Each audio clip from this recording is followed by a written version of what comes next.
Well, Bob, I'd like to talk a little bit about the recent Supreme Court decision, often known as the Webster case these days, and to see what some of the ramifications of that are. Perhaps we should look at a little bit of that background that's connected with all of that. We go back to the Roe v. Wade case, Supreme Court decision of January 22nd, 1973. It was a 7-2 decision, by the way, a wider margin than we had in the recent case. And it really decided on the basis of the right to privacy, which was founded in the 14th Amendment, that says that a woman had the right to terminate a pregnancy. And that's the law of the land, what we've been living with, and now we've got this Webster case. Let me just go back to Roe v. Wade for a minute and see if there's anything else we want to say about that by way of background. Do you want to comment on that? The Roe v. Wade was simply an extension, as you say, of that rather nebulous concept of a penumbra of privacy that was caught up in the guarantees of freedom in the Constitution and passed on then to the states and to all governmental authorities, not just the federal government, through the 14th Amendment. But it's a concept that the court discovered only really in recent years in a variety of applications. It was one that was very much opposed by the great Justice Frankfurter for many years. It came into prominence with the Griswold case many years before that, which had struck down a Connecticut law limiting access to birth control information and materials. And it was done on the idea that the government had no business constructively getting into people's bedrooms and so on. Well, this was a natural extension enough of the idea of privacy. I think it's also apparent that the court at that time was very libertarian. The court at the time of Roe v. Wade was very libertarian, and there wasn't much of a conservative voice. I also think it's apparent that not only because of the decision itself, which is perhaps not the most clearly reasoned statement of the court in modern times, but also because of subsequent statements that Justice Blackmun, who wrote the decision of the court in that abortion case, he very much believes in abortion as a value that he believes should be guaranteed to women, and so that he was finding a means to enshrine that deep conviction of his in American constitutional law through the He's the one that wrote the majority position. That's right. Yeah, yes. He wrote the decision of the court. Yes, right. That's right. So that gives us a little bit of background. So that 14th Amendment what we were talking about is the one that said the states had the obligation not to take life, liberty, or property without due process of law. Now that doesn't say anything about this right to privacy, but I take it that they built their argument out of that, what the 14th Amendment had to say. That's right. The 14th Amendment is just a channel by which really the provisions of the Bill of Rights generally have come to be applied to the individual states. In the original concept, the Bill of Rights applied only to the federal action, and the 14th Amendment was taken as a conduit by which to impose upon the states the same obligations that the federal government had with regard to the rights of individual citizens, and so that it comes into that business of freedom from unreasonable search and seizure kind of thing.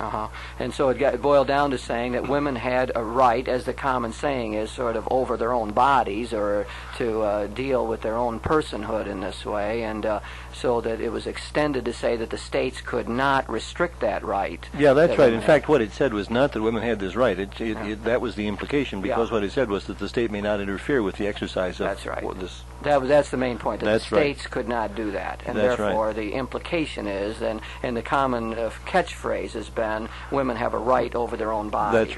That's right. And that's... Okay, so that gives us some sense of Roe v. Wade and what we were dealing with. And now we have the recent decision, the becoming known as the Webster case, much longer title. Yeah, presumably it'll be Webster, yeah. Yes, So now let's take a look at what that has done. It really was dealing with a law in the state of Missouri, right? That's right.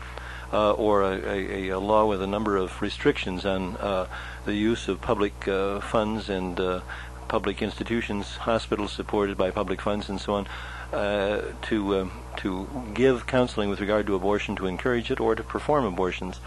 And once again, it was directed at state action, and it did indeed reverse a trend that the court had been following until now, which was to strike down any state limitations at all upon abortion that seemed to violate the rather narrow reading of the strictures in Roe v. Wade. Roe v. Wade said that the state could not interfere with the decision to have an abortion during the first trimester. It could lay down some considerations for the health and welfare of the mother in the second trimester, and in the third it could limit the access to abortion very severely if, in the judgment of the state legislature, that was important for the life of the mother. One thing that's happened now is that the trimester idea is not built into the Webster case. That's right. It's thrown out now. Right. And of course that was a good thing, because to talk about viability is a moving point. One of the aspects of viability, as I understand what the doctors are saying, is that is in part at least a statement of the state of the art at any given time, and the ability of medical institutions, healthcare institutions, to preserve the health and life of a newborn infant. And certainly that thing has over the years been pushed back, probably as far, I guess, from what the physiologists say, as it now can be. Although I think that some of the people who are doing research in this area talk of the idea, the possibility of a totally artificial womb. I don't know at all, and that's something the scientists have to answer. I heard some of the doctors saying that they thought that the current Webster case was really not in touch with current medical practice, and even said that it contained some foolishness. I think it was in relationship to the age of viability and the lung capacity of the fetus. Yeah. And they were talking about 20 weeks or so. And the way I understood, the doctors were saying, well, they didn't see how that was possible according to the current practices. Well, current understanding of the viability of the fetus. I think there are many doctors who don't like anybody who's not a doctor looking over their shoulders. I mean, they're unusual in that most of us enjoy having people looking at us from outside and criticizing what we do, but doctors are an exception to that rule. Yeah, we're going to list priests, that's right? That's right. Bob, Priests, when we're really open to that's criticism, right? And of course, you'd like to have somebody come into your class when you're teaching and suggest how you should and shouldn't be doing this.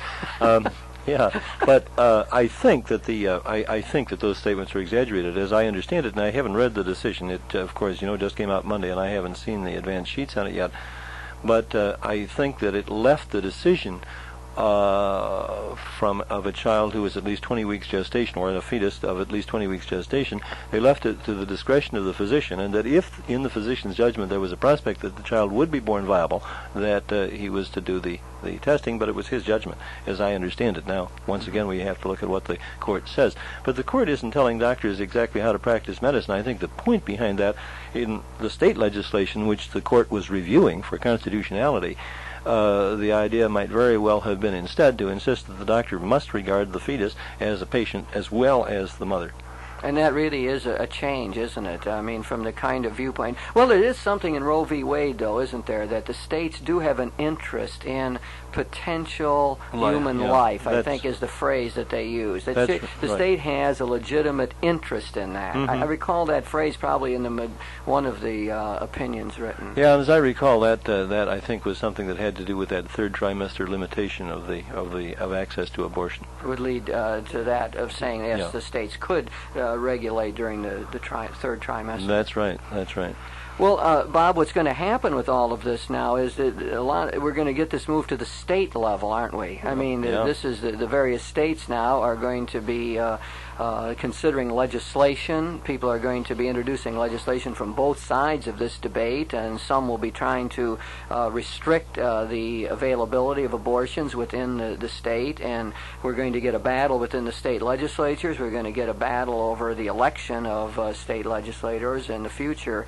And I would say one potentially good thing about all of that is that the debate can get carried on. In other words, we're going to be forced to look at it again. We can't just sit back and say, well, the Supreme Court has said this or that, but it will promote more discussion at a local level. Now, probably a lot of that is going to be heated discussion, and we're going to get a lot of polarized debate, but at least somewhere in the midst of all this, there has to be some potential to get some honest and open discussion going on this most difficult and trying question here. Oh, I think that's perfectly true. As a matter of fact, I think that's a very real value. You have to remember, of course, that it was the Supreme Court that took it out of the political forum and out of state political debate 16 years ago. That's right. You know, I was thinking of Judge Bork, who's been on television a lot lately because he almost was on the Supreme Court or was up for it, and he gets interviewed all the time. And I notice he has a theme that comes out over and over, that we got to return the court to being a legal institution and not a political institution. Or an instrument of social agency, No. That seems to be a major point. He said that he would have been on Justice Scalia's side. Out of all the opinions that were given, he said it was Scalia's that he would be most in tune with. And the way I took it was Scalia had said that the court really should have just gone right straight forward and overturned Roe v. Wade. That's right, yeah. Yeah, and that's an interesting thing. But getting back to your point about the public debate about it, since the court preempted the political process in Roe versus Wade, the debate has been academic, and therefore all we haven't had debate nearly so much as simply the tiresome and repeated reiteration of extreme positions from one end of the spectrum and the other, and that's hardly been a debate.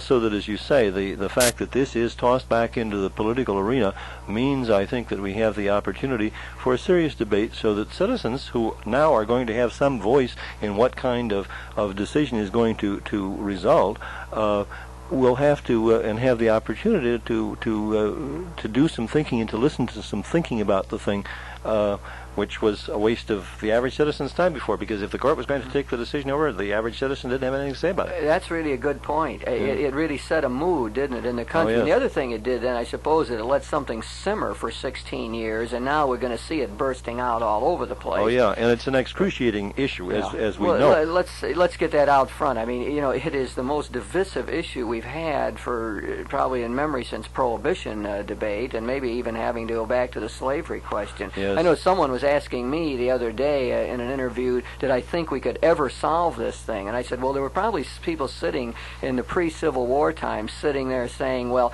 you know, we'll never solve this. It's impossible. And we go to war over it. And yet, today, we do have general agreement on the divisive issue of that time. That's right. And so it gives you a sort of larger historical perspective to say, yeah, a lot of times you can make surprising progress. There were people who said that issue could never possibly be solved. And yet today, the issue of slavery is a non-issue in the United States. And then, of course, the obvious parallel is that Justice Taney decided when the Dred Scott case came along that the Supreme Court could solve the problem, the debate for the nation on slavery, because the court's original position from the the conference of the judges was that they would simply refuse to hear the case.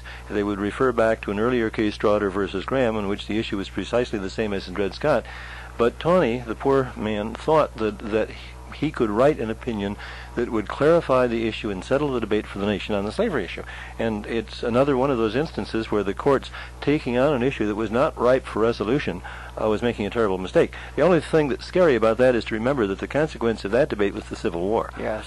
And that's pretty frightening. But getting back to this thing... We're probably not going to have a Civil War, but we are going to have a very inflammatory debate going on. Well, we're getting a lot of violence, and I think that is one of the most discouraging things about it.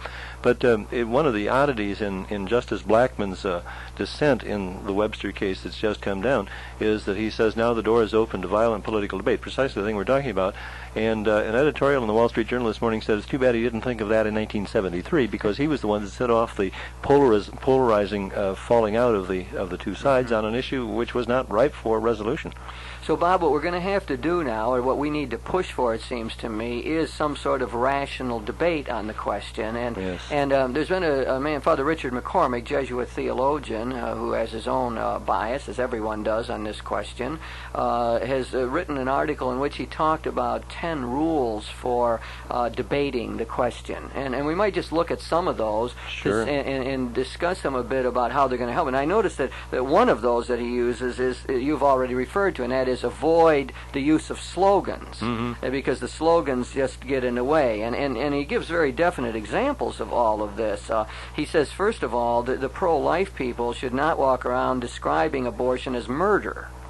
he says that's an inflammatory slogan, and that it's a value-laden term, he says, that means a morally unjustifiable killing of another person.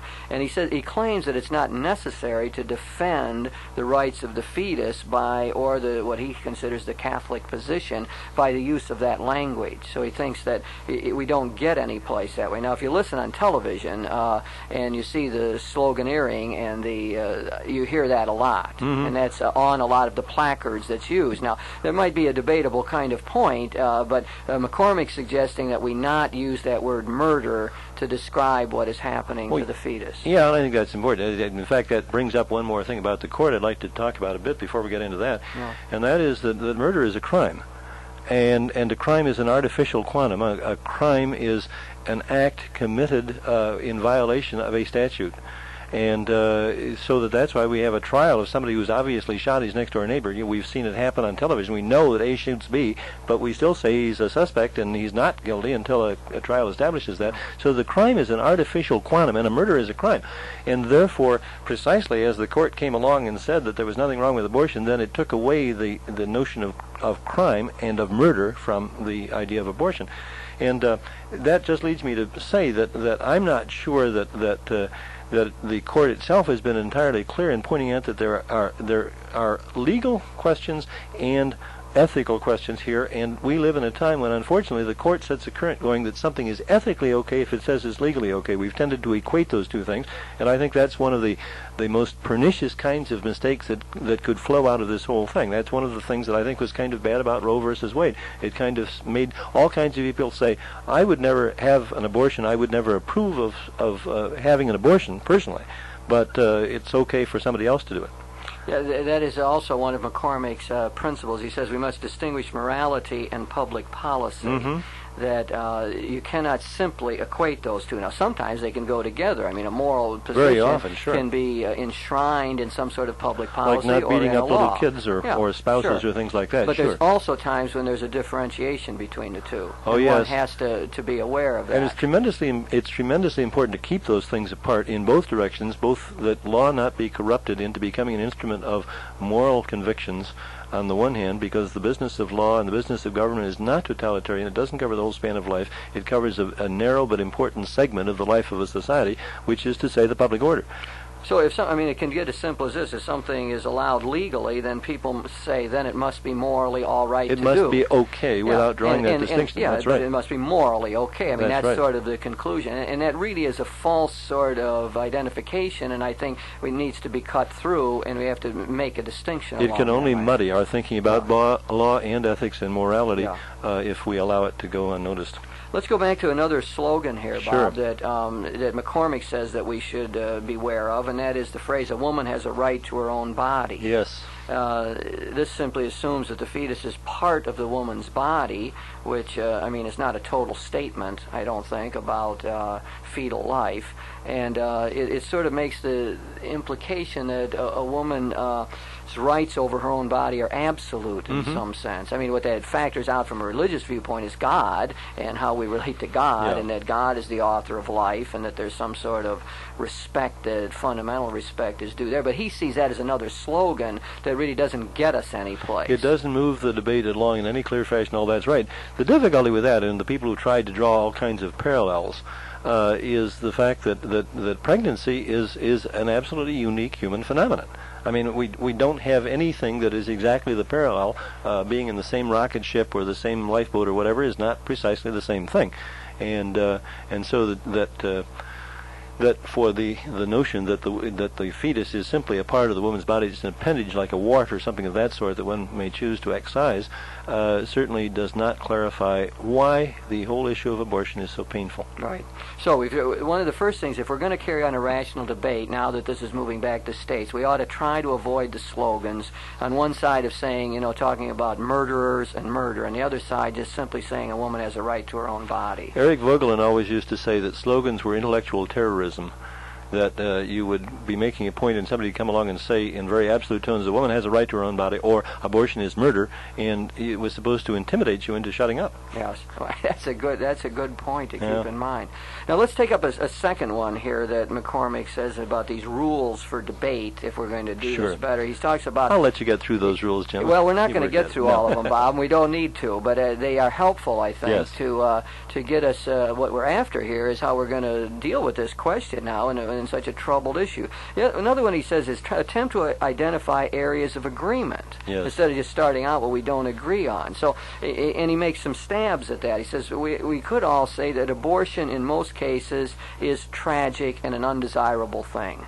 I mean, as simple as that abortion is tragic. Sure. I noticed there was a news program the other night, and that was sort of a tagline, that people disagreed, but the one thing they seemed to agree on was that abortion is a tragic thing, and usually undesirable. I think that's important to realize here, for pro-life people to realize, I think, that the other side isn't simply saying, whoopee, let's have more abortions. Yeah, I'm going to get pregnant so I can have an abortion. Yeah, it's nothing we got to see it. Do. Yeah, it's not a happy event. It's an undesirable thing. There's a tragedy about it, and of course I think you got to get that said early on. And I can tell what happens is on the side of the pro-choice movement, I mean, they don't want to say that because it seems in one way to weaken their position. Sure. Same way the pro-life people very often have to be careful of things. They won't concede certain elements because it's going to weaken the position. That's we right. can't. An argument like that is never going to get us anyplace. So one let's wants start the out. Intellectual honesty to recognize those things which tend to diminish one's own, look as though they're going to diminish one's own position. Here's the second thing he says that we ought to try to agree on. So he says that all should support better sex education, try to reduce poverty, which causes a lot of the problems, support practical alternatives to abortion. And again, here's where the pro-choice people could get after some of the pro-life people and saying, well, you talk about this, but where are you in trying to deal with the problem in other ways? Sure. Where are you in getting alternatives? And I think it's Brian Hare who says that there is a tremendous moral responsibility that's taken up by any pro-life people. That is, responsibility to say, how are we going to make these alternatives viable? What are we going to do about making life easier for unmarried pregnant women? What are we going to do about the children brought into the world? And I think that really is. I mean, there is a terrible moral responsibility taken on if we're going to adopt that position. Oh, that's right. And part of the irony of that, I think, is that abortion becomes formally recognized and legal in this country, the most prosperous nation that the world has ever known, at the time of nearly our greatest prosperity. It should be the time when all of a sudden we say we can't afford children, unwanted children, with the word unwanted in quotes. And there's a real irony to that. We're just not doing the kind of address to these problems that lead people to seek abortions that we could and should do. And I think that it is very clearly incumbent on the pro-life people to take a far more forceful position than many of them seem to have taken. This comes down to a very personal level, doesn't it, Bob? I mean, I know in dealing with young women who are faced with that decision that they have to be able to see that there's a viable alternative. By all means. They have to see it's got to be live. It's got to be possible. It can't be an abstract thing like, well, yeah, you could bring the baby to term and then adopt the baby out. It's got to have a note of possibility about it. Mm-hmm. They've got to see how they could fit yet into their community, how they would be accepted in their family, yes. how the church would treat them during this time. Unmarried pregnant woman, would the church be kind to them and have a place for them? And not so just the church, but see that. Well, not just the church, but society at whole, large. Yeah. I mean, it has to be a context in which but people the have point a I was trying to make sympathy. is it would have to be the real life communities where you live. That's at right. work, in your family, in your church, where you could see yourself actually living this out and not being the object of scorn or being somehow totally ostracized by your friends or communities and so on. Yeah, one may very well have thoughtlessly gotten pregnant in circumstances where she should not have done so by moral standards, let us say. But the pregnancy, the fact of the pregnancy, is described by many people as being one of the great, profoundly creative experiences of life, and it should be a time of great challenge and great happiness in the sense of fulfillment. And to rob the pregnant young woman of that is, I think, one of the great tragedies of this whole social context in which we regard the business. So what we ought to be able to do is get some sense of agreement on this, that there are large social context here that we have to be worried about, and a lot of it has to do with poverty, and we know that. I mean, that's a factor in the whole thing. But a large part of that context, too, is the responsibility of the church to develop in the minds and hearts of people.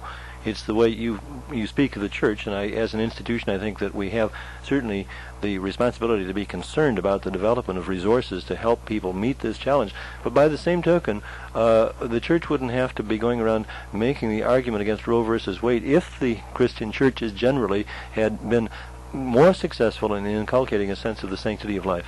Yeah, general sense of the uniqueness of an individual, that we're made in the image and likeness of God, and that all life, and I mean, I think that becomes the most important way, life at all stages of its development. That's the idea, I think, that really has to be brought forward here. Yes. And that includes the elderly, that includes the handicapped, and so on. Oh, sure, you think of the retired people who, in the context of our thinking today, feel useless. They've been put on a shelf because they're no longer productive, as though the value of the human person were a factor of one's productivity. Right. That's a terrible thing in our society, no doubt about it. Yes. Well, Bob, we've been talking here about the Webster decision of the Supreme Court, which has opened the door to a new debate. One of the things we see as a result of the Webster decision is that people are going to be taking this to the state legislatures. There's going to be a debate going on in each of the 50 states, and there's going to be election questions at hand and so on, and are people pro-life or pro-choice?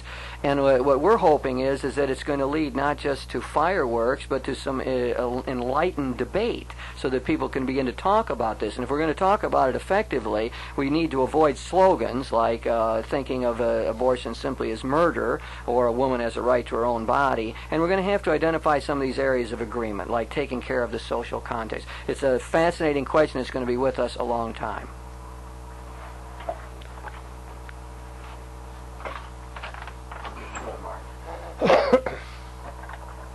You said there's enough material here for 8 programs, Bob. Yeah. Well, let's just keep doing it the same way. Sure, that's fine. Yeah. I wish the station would get some more comfortable chairs. Getting warped. They're all down in the general manager's office. Or, if you want to get them, or the lobby, go get them. He's got them all. He's got all the trade out. It'll keep you on your toes, Bob. That's right. Well, between the second and the third, I'm going to go out and get a cigarette. Yeah, okay. You're whatever you want to do, you can do. Actually, I hope you get all the angry phone calls from the pro-lifers about these programs. I got enough grief. Yeah. Well, I thought it was pretty good what we did. You have a topic? Yeah. Yes. They're all going to be the same. The Webster decision. Now, we got to. Let me think about it, Mark. Oh, okay. We'll try to get a phrase that we can use through all 4, and then modify it in one way or another. I think we'll have it on the debate, the abortion debate. Avoiding slogans. The Supreme Court and abortion, like round 2. Yeah. Let me play with it for a while. We'll get Can I back. get your name? Robert. I'm going to tell it Smith. Yeah. S-M-I-T-H. He's in enough trouble, too. No, it's K-I-R-T-L-A-N-D. K-I-R-T-L-A-N-D. Mm-hmm. Father Robert Kirchner. Yeah, let's give him a title. What do you want to be known as? Parish priest. You want to say your parish? St. Clement's.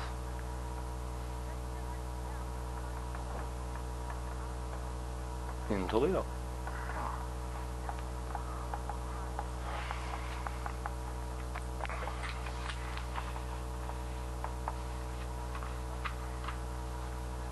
Bob, let's get into a little bit into the fact that there was no majority opinion signed by all. Can we at least say something about that? Are you remembering offhand what I should have brought this? What you don't have a USA Today here today, do you? Or a Wall Street Journal? Let me check for you. Yeah. Wall Street Journal would be Should better. I go out and look in one of these offices, Mark, or who would have it? That's The general manager. Check with Lee Kirk. It's in one of those comfortable chairs in the general manager's office. That's where. That's right. He's probably got the USA Today. Actually, you guys don't have any written media, do you, around? What's Do you that? do you even let written media in the door? Oh yeah. Huh. That's nice. Even one of America's newspapers. I Usually read in here. don't say unkind things about the paper I love.